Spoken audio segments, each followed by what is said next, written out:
Good to see you, students. This is Bakir. Welcome to the fourth lecture of Civilizing the Native, Educating the Nation. Students, अगर आपके पास नया book है तो chapter number 7, पुराना book है तो आप chapter number 8 education in British rule को पढ़ सकते हैं। ये दोनों चैप्टर सेम ही हैं, कंफ्यूज होने की ज़रूरत नहीं है।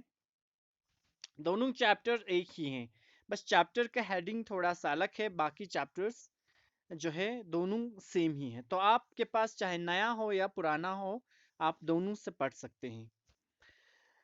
लास्ट लेक्चर की मदद से हमने देखा था कि इस प्रोसेस से British guidance of Indian culture as well as masters of Indian cultures हो सकता है। Influenced by such ideas, many company officials argued that the British ought to promote Indian rather than Western learning. इस तरह की ideas से influence होकर बहुत सारे कंपनी ऑफिशियल्स का आर्ग्यू ये था कि ब्रिटिशर्स को वेस्टर्न लर्निंग को प्रमोट करने की बजाय इंडियन लर्निंग को प्रमोट करना चाहिए, ऐसा बहुत सारे लोगों का मानना था। They felt that institutions should be set up to encourage the study of ancient Indian texts and teach Sanskrit and Persian literature and poetry. उनका ये भी मानना था, कहीं न कहीं ये लोग ये भी सोच रहे थे कि जो इंस्टीट्यूशन है ब्रिटिशर्स को सेटअप करना चाहिए ताकि जो एंशियंट इंडियन टेक्स्ट है इनको इनकरेज किया जा सके, लोगों को संस्कृत हो, पर्शियन लिटरेचर हो, पोट्री हो या और भी बहुत सारे चीज़ें लोगों को पढ़ाया जा सके। इसलिए बहुत सारे ब्रिटिश ऑफिशियल्स का यही मानना था कि ब्रिटिशर्स को वेस्टर्न लर्निंग की बजाय इंडियन लर्निंग को क्या करना चाहिए, प्रमोट करना चाहिए, ताकि लोग संस्कृत, पर्शियन और पोइट्री वगैरह जो है सीख सके। The officials also thought that the Hindus and Muslims ought to be taught what they were already familiar with and what they valued and treasured, not subjects that were alien to them.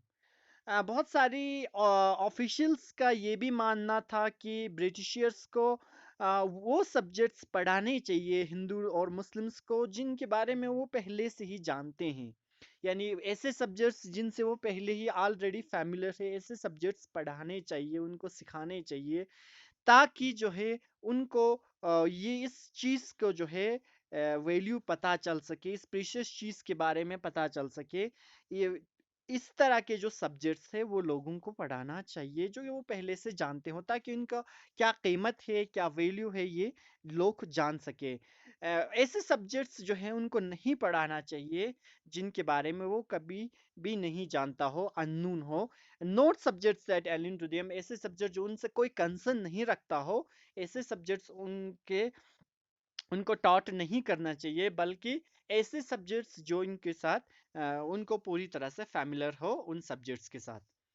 Only then they believed could British hope to win a place in the hearts of natives. इसलिए अगर इस तरह करें तो बहुत सारे लोगों का मानना था कि इंडियंस के हाथ में हम अब कुछ जगह जो है बना सकते हैं, जिस तरह से अगर हम इंडियन लर्निंग को प्रमोट करें, इंडियंस को ऐसे सब्जेक्ट्स पढ़ाएं जो कि वो पहले से जानते हो, इस तरह हम इंडियंस के दिलों में एक जगह बना सकते हैं।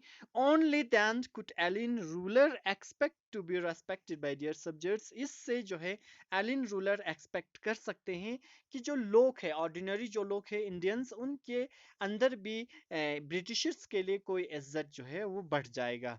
जब ये लोग जो है इंडियन लर्निंग को प्रमोट करेंगे, साथ ही साथ इंडियंस के लिए जो है ऐसे सब्जेक्ट्स जो है पढ़ाया जाए जिनके साथ वो पहले से जानता हो, इस तरह वो दिलों में जगह भी बना सकते हैं लोगों की, और जो है ब्रिटिशर्स जो है वो अपने लिए इज्जत भी कमा सकते हैं इंडिया में। With this object in view, a madrasa was set up in Calcutta in 1781.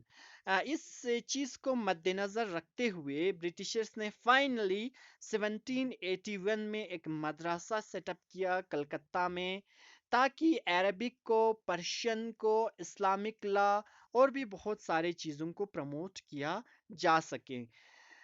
And the Hindu college was established in Banaras in 1791. और इसके बाद हिंदू कॉलेज को भी सेटअप किया गया बनारस में 1791 में. Encourage the study of ancient Sanskrit texts that would be useful for administration of the country. इसके बाद 1791 में हिंदू कॉलेज एस्टैब्लिश किया गया बनारस में, ताकि एंशियंट संस्कृत टेक्स्ट को जो है बढ़ावा दिया जाए, ताकि लोगों के लिए बहुत ही ज़्यादा यूज़फुल हो, एडमिनिस्ट्रेशन के चीज़ों के लिए और भी बहुत सारे चीज़ों के लिए यूज़फुल हो. इसके लिए ब्रिटिशर्स ने दो चीज़ बनाए. एक था मदरसा जो कि कलकत्ता में 1781 को सेटअप किया, और दूसरा ताकि ये लोगों को Arabic study of Persian, study of Islamic law लोगों के बीच में प्रमोट किया जा सके. इसके साथ ही साथ हिंदू कॉलेज भी एस्टैब्लिश किया गया 1791 में, ताकि इनकोरेज किया जा सके जो कि एंशियंट संस्कृत टेक्स्ट हो, ताकि अगर हम एंशियंट संस्कृत टेक्स्ट को इनकोरेज करें तो ये लोगों के एडमिनिस्ट्रेशन के लिए या कंट्री के एडमिनिस्ट्रेशन के लिए जो है फ्यूचर में बहुत ही यूज़फुल हो सकता है. इसलिए उन्होंने एक तो हिंदू कॉलेज एस्टैब्लिश किया 1791 में, और दूसरा मदरसा जो है 1781 में सेटअप किया कलकत्ता में. दोनों का मकसद एक ही था कि एंशियंट टेक्स्ट को ज़्यादा से ज़्यादा स्टडी करना, ताकि एडमिनिस्ट्रेशन को बहुत ही अच्छी तरीके से चलाया जा सके. तो यही मोटिव को नज़र में रखते हुए उन्होंने दो चीज़ प्रमोट किए. One was Madrasa and another was Hindu college. So students, I think हमारा लेक्चर यहीं पे ख़त्म होता है. आपको क्या करने हैं, इन सारे लेक्चर्स को बार बार रिपीट करके आप देखिए, क्योंकि समटाइम्स बहुत ही ज़्यादा डिफ़िकल्ट हो जाता है. इस वजह से आपको इन चीज़ों को जो है बार बार रिपीट करके देखना है, ताकि फ्यूचर में जो है आपको कोई प्रॉब्लम ना हो. So thank you so much students, have a good day.